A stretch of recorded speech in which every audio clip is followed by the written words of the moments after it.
Quando se pensa no Brasil, o que vem à cabeça? Continental, não é? A gente pensa logo na Amazónia, no sertão, mas isso é a verdadeira chave para entender a nossa história e até o nosso futuro estiver no oceano. Pois é, vamos mergulhar nessa ideia e ver o papel que muitas vezes fica esquecido do mar na formação do Brasil. Então, fica a pergunta que parece até simples. O Brasil é um país mais continental ou mais marítimo? Olha, a resposta que vem na ponta da língua para muita gente é continental, claro. E para ser sincero, é fácil entender por quê. Porque olha só, quando a gente olha para o mapa, o que salta aos olhos é essa imensidão de terra. Estamos falando de 8,5 milhões de quilômetros quadrados, né? Um verdadeiro gigante. E quase toda a nossa história, as nossas grandes narrativas, elas são contadas a partir daqui, da terra firme. Mas e se tudo isso for, na verdade, só metade da história? É que existe uma outra parte do Brasil. Uma parte assim, tão vasta, tão rica quanto a floresta que todo mundo conhece, mas que muita gente nem sabe que existe. É como se fosse uma outra Amazônia. E ela tem nome, Amazônia Azul.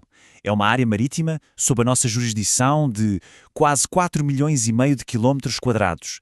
Imagina só o tamanho disso. É uma área gigantesca, cheia de vida, cheia de recursos que são, assim, fundamentais para o nosso país. Para a gente ter uma noção melhor da escala, dá uma olhada.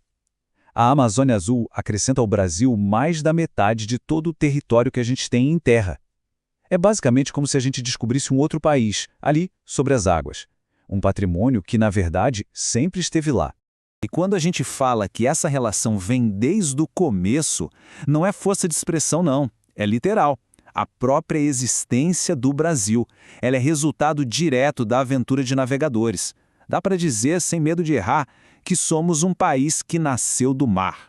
Para entender isso, a gente precisa fazer uma viagem no tempo. Lá para o século XV, pensa em Portugal, um país pequeno, espremido entre o poderoso reino de Castela e o Oceano Atlântico, mas com uma ambição gigante.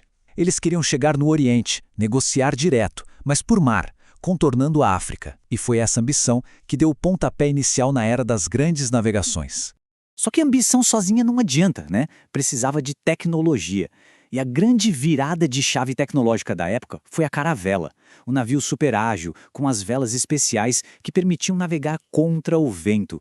Isso, naquela época, era uma vantagem absurda, decisiva para conseguir explorar a costa da África e se jogar no oceano desconhecido. Então, para pensar, não era só um barco, era tipo o motor da expansão. A tecnologia que fez o que parecia impossível virar realidade. Foram embarcações como essa que, literalmente, redesenharam o mapa do mundo que se conhecia.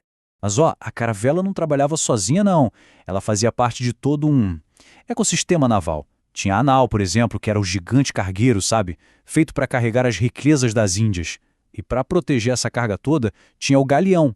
Aí já era um navio de guerra de verdade, projetado para impor respeito e defender as rotas comerciais de piratas e outras nações.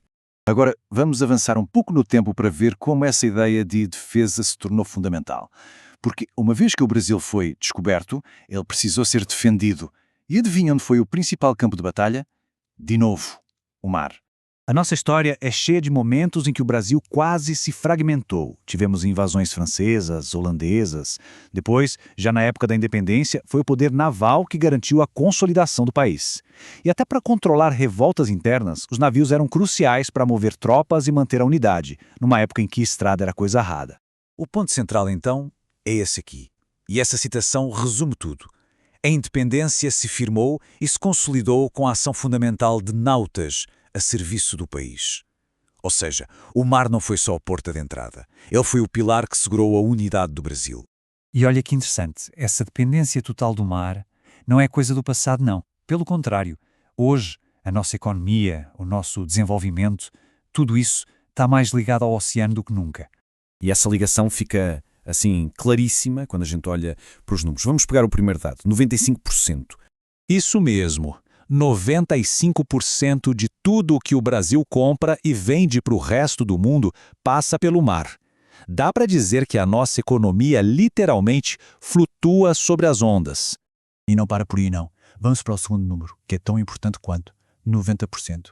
90% de todo o petróleo brasileiro vem de lá, da Amazônia Azul. A energia que move o país inteiro está lá, no fundo do mar. Diante disso tudo, né, fica uma pergunta no ar.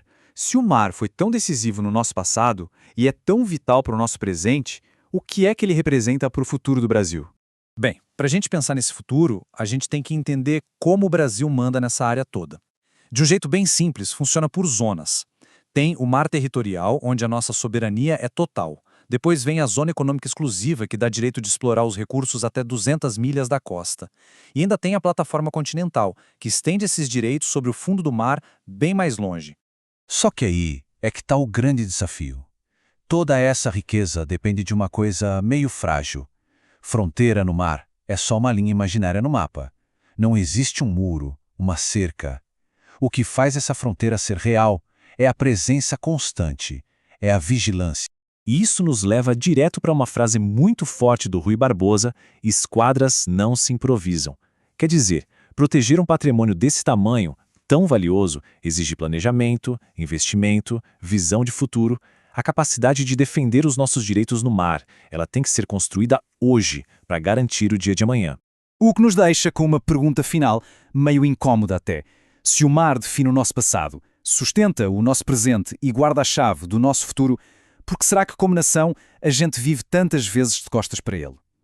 Talvez tenha chegado a hora de, finalmente, a gente se virar para a nossa Amazónia Azul e abraçar de vez o nosso destino como uma potência marítima.